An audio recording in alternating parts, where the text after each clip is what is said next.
Hello everybody, how's it going?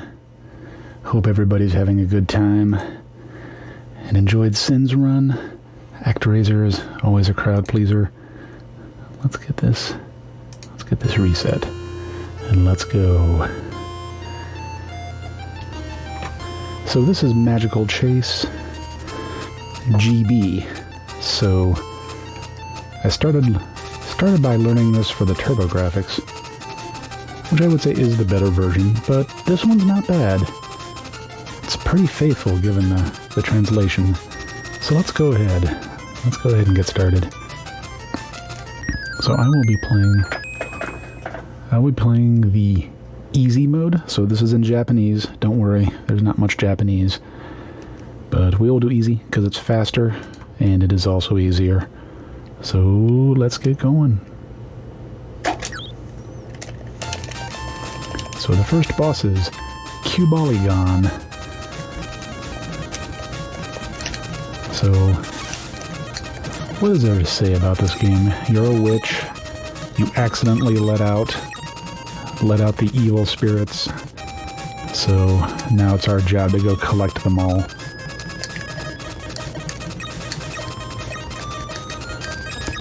Just about everything you kill either drops gems, which are currency, or they drop candy or other confections that give you back health.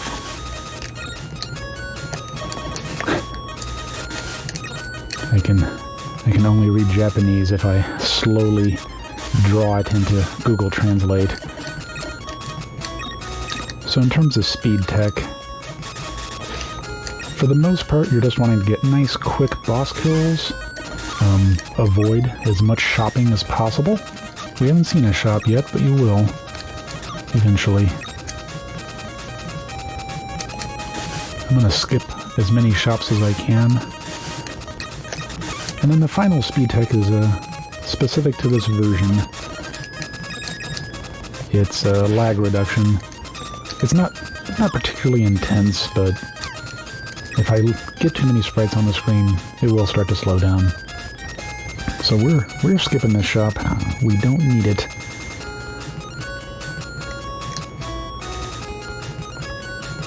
So here's Q-Polygon. Interestingly enough, the boss that they highlight on the bumper, the little bumper cinematics, that's the midpoint boss, not the end of the boss. I'd like to give a shout out to White Hat 94 because he mentioned that there was this Game Boy Color port of Magical Chase to me. I otherwise would not have known about it, and that's why I started running it. Yeah, the castle in the background does look pretty good. Just in general, I mean, it's clearly a Game Boy Color game, but they did a pretty darn good job of capturing the spirit and pretty much all the mechanics of the TurboGrafx original.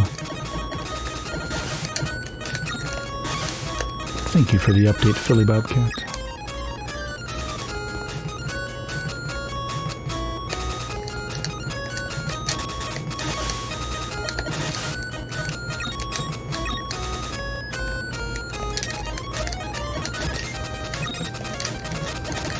Enemies can pretty much come out of any direction of the screen. Interestingly enough, so this rapid fire, I'm just holding down the button, and that's important because the way you use your items, if you look at the bottom of the screen, there's these two larger hearts in the lower left-hand corner. The way you use those is by double tapping the shoot button. So using turbo in this game would not be a good idea. You would just chew through all your items. So we're going to get real close to the guy's hitbox to do damage really quickly. And we did not get the one cycle. That's okay. Now we're going to shoot this little imp in the same way. And he goes down pretty easily. And that's the first stage. We will leave these vaguely Tetris-shaped blocks and replace it with other ones. So we get 3 health back. That's important. Because we want to be doing damage boosting throughout the game for nice quick kills. But we don't want to take so much damage that we have to do an extra pit stop at a shop. Given that this is a marathon, if things aren't looking too good, I will stop at an extra shop. Because you do not have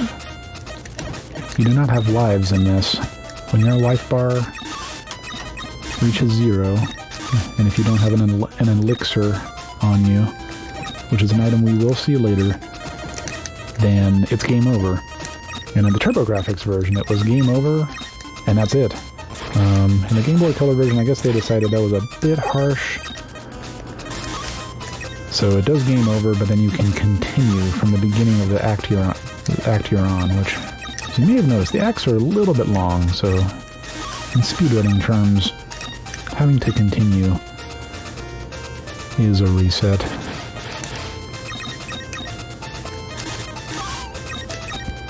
Nope, not going to do this shop either.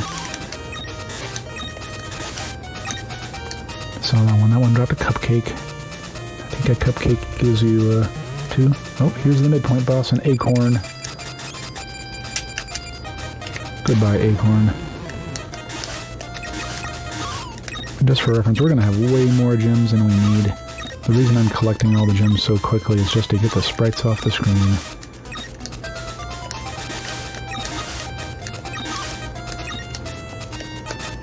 Oh, it's a teddy bear.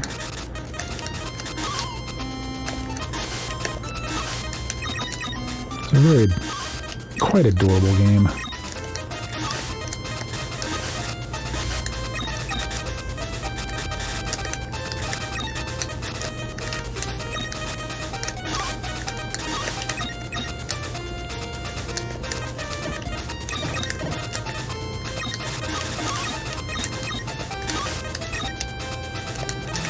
Oh, didn't mean to shoot him.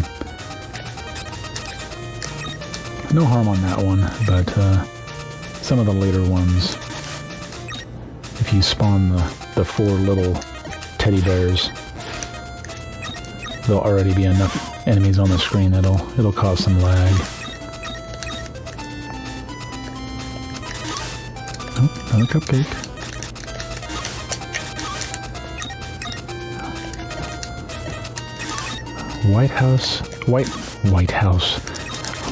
White Hat is definitely in the house.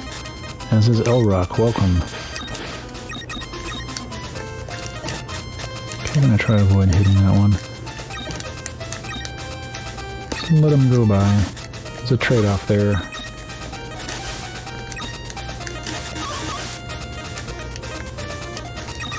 Oh!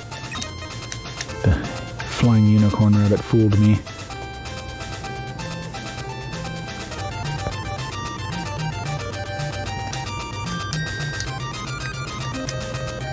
So we're not going to fight the bear, we're going to fight his stump.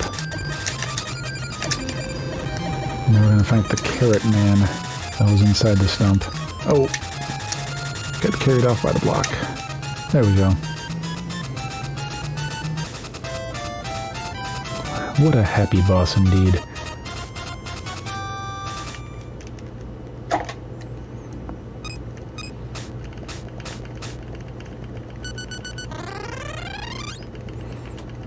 Mash. Kamikaze Dangoon.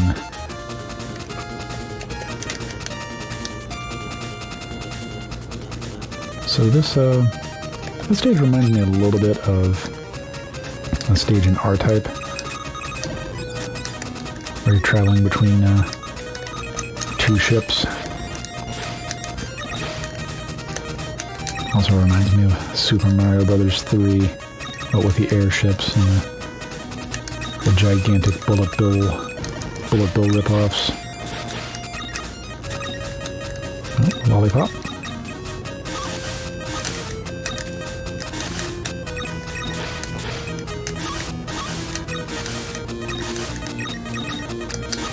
generic Flying Fortress stage.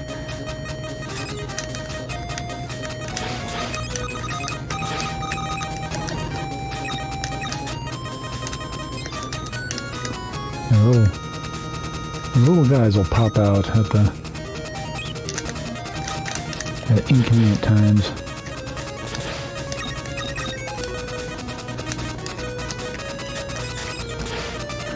Why did the hanging turtles deserve to die? Well,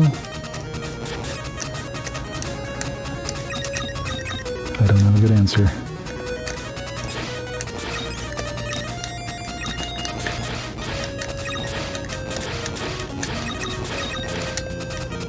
So many bullets, so many gems they drop.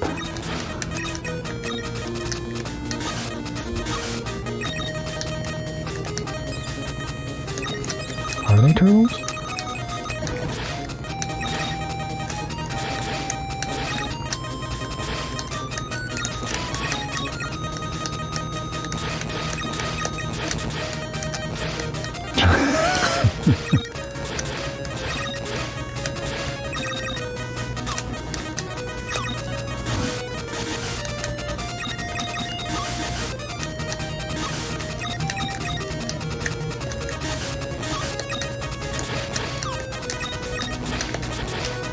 Oh man, that was a lot of lag.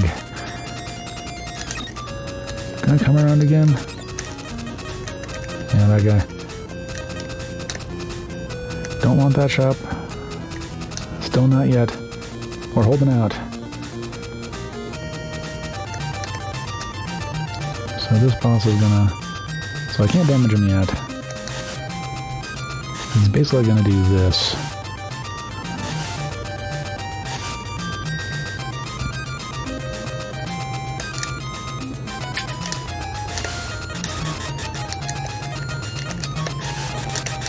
I'm just gonna get real close to him. Got him.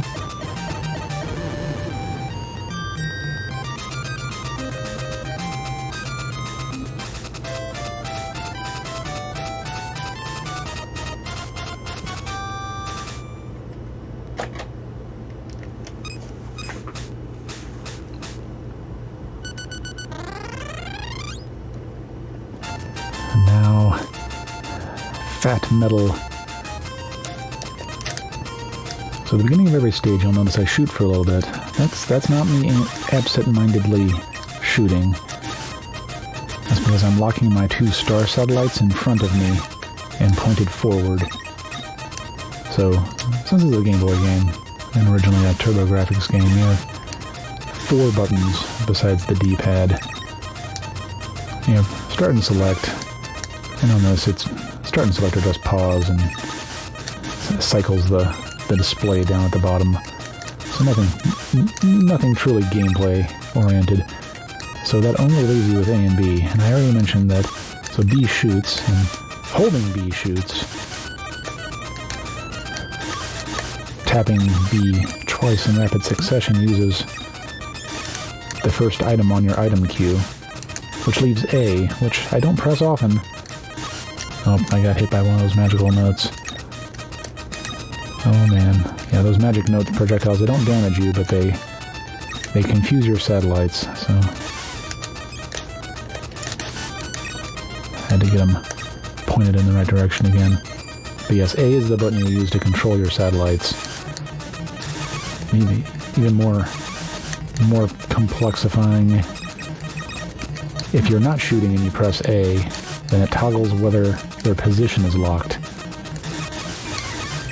If you press A while you are shooting, then it toggles whether the angle of the satellites is locked or not.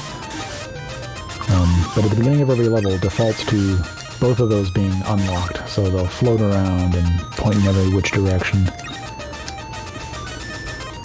But that's not what I want. I want maximum forward-facing firepower.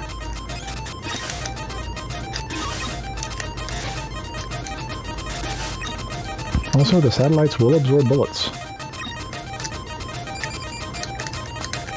So that's another reason to want to keep them in this position. Okay, not... I think it's this one. I can't remember. Nope, I picked the wrong one. Well, here. Since this is a marathon, I will get some marathon safety. Large heart vegetables. These are heart containers. So, mash through these ridiculously long menus. Okay, it's sold out. And that's it. None of the firepower offered for sale was what I wanted. And down goes fat metal.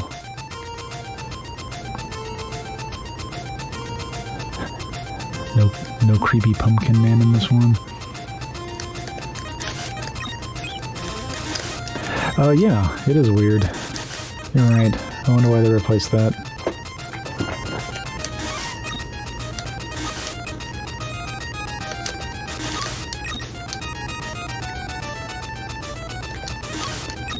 Gonna proceed down this corridor. Keep on going.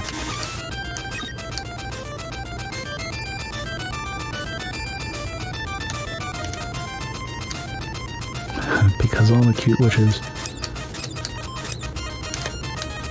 Oh. And those musical notes.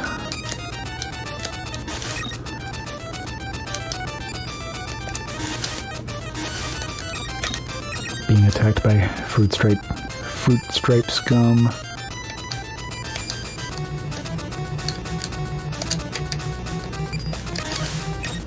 Oop. Got a little lag there.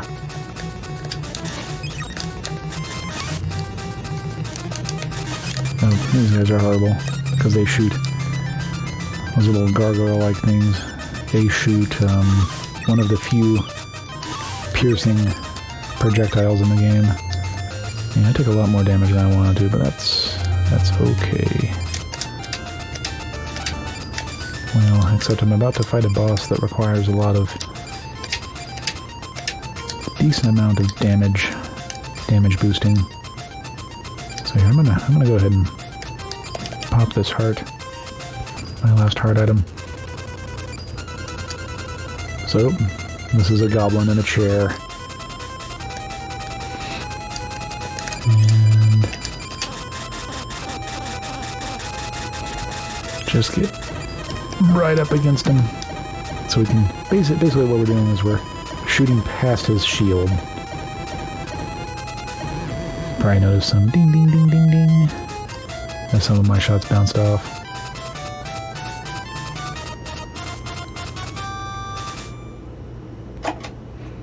But most of them made it through. But yeah, if you try to keep your distance, then, well, it's going to take you a lot longer. Gemini Snow.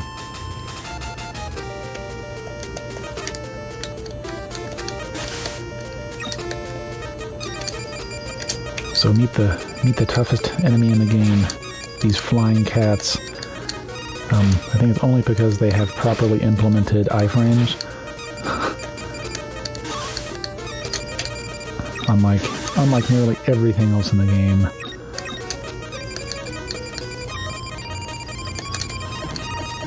Oh, Smitty, don't do that.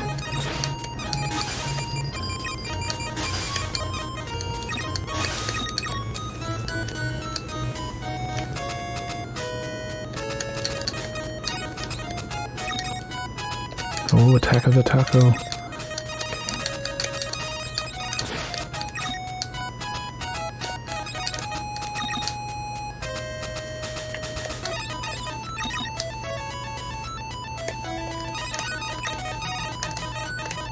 Oh man, let him get loose.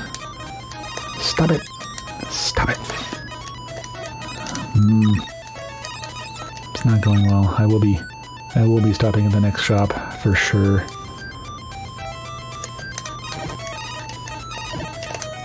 Well, the speedrun element is in the boss quick kills. And avoiding shops, except having a spot of marathon luck. So I am stopping at more of the shops.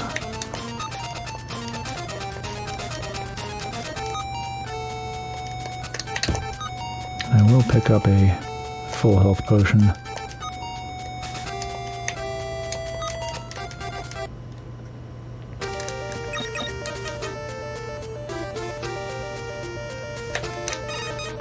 So in terms of shopping I need to do, there is only one more item I'm going to buy.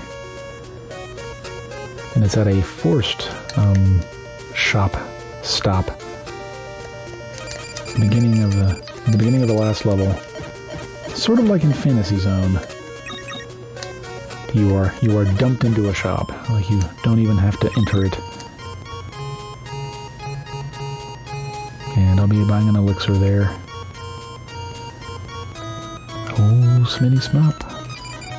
Talking about my barbecue.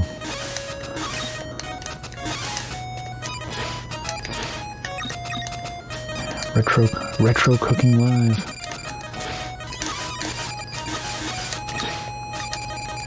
Got a little bit of lag there.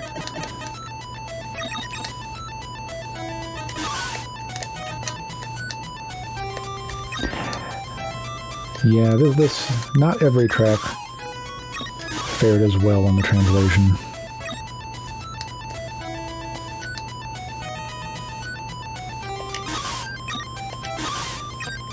I'll pick off these cute dragons one by one.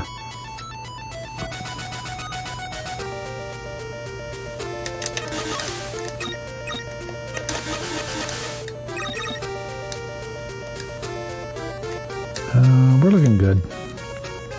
Let's skip that.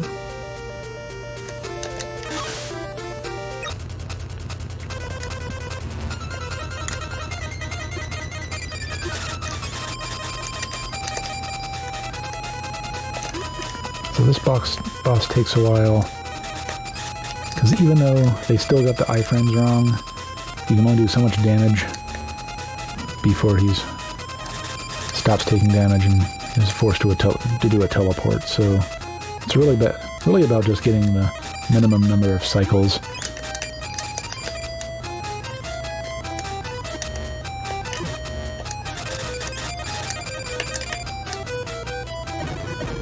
And that was not too bad. Didn't take too much damage. I'll get 3 hearts back. This game was originally on the TurboGrafx 16.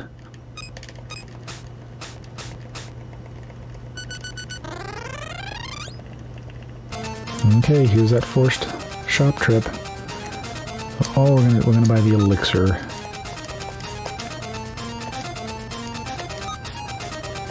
And what the elixir does is if you run out of health, it fills up your health completely. So it's basically like an extra life. You can only have one at a time. And you can even see the elixir at the left side of my health bar. And yes, there is a boss rush.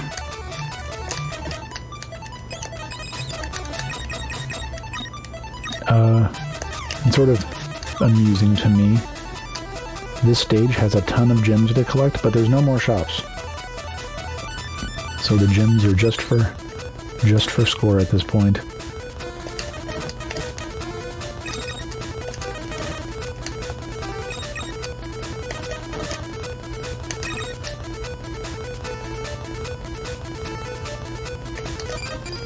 And you get an upgraded version of each mid-boss. So, Cubolygon Mark II.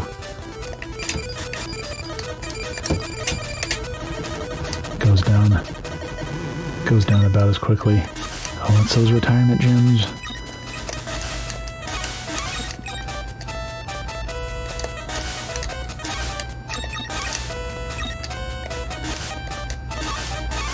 Speed scoring.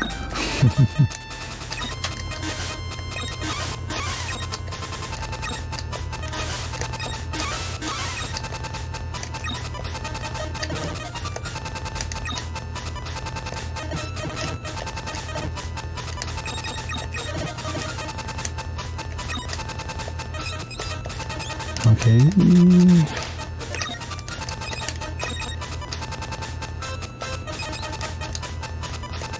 Yeah, there's not too much lag, but the lag is there.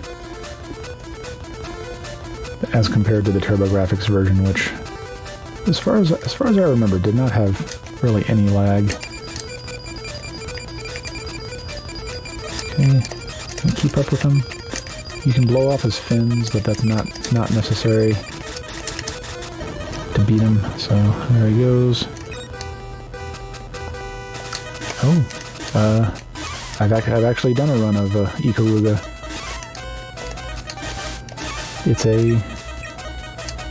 It's an okay run. It's mostly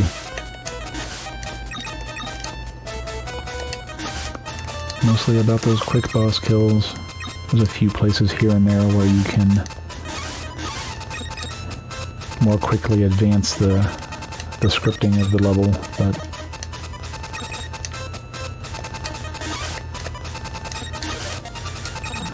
you want to talk about hot jams. Ikaruga has some hot jams. But counterpoint, I would say, yeah, Ikaruga much less marathon safe. At least it would take me a lot more practice to feel confident to run it at an event like this. Ooh, Dot Eater. Kavik gets it.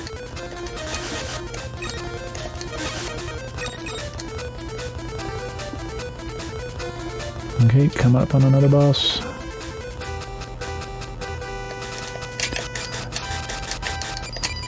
This one goes down pretty quickly because they don't expect you to push past that thick frontal armor.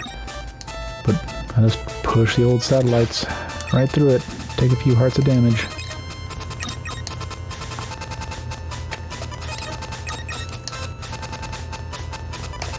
Look at these charming ghosts.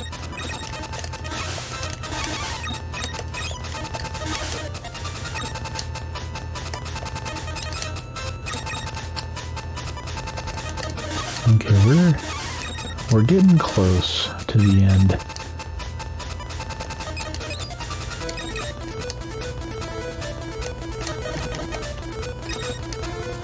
Maximum, how's it going?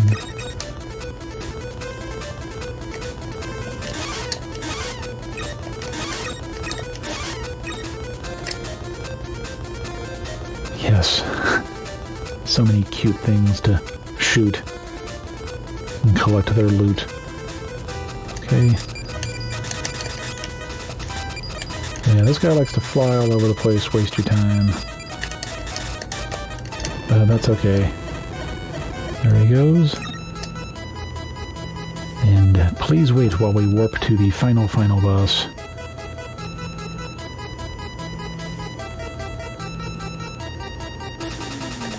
And we'll do the same thing. Oh, and we didn't even need the elixir. And that's time. And we get to see the Japanese tally of all of our points. And that's Magical Chase GB for the Game Boy Color. I hope you enjoyed it. Yes, it is a shmup speedrun, but I enjoy it. Hope you enjoyed it too. So, coming up next is Baldnate, running a game that's not a shmup, but it is for the TurboGrafx, so I will be right back.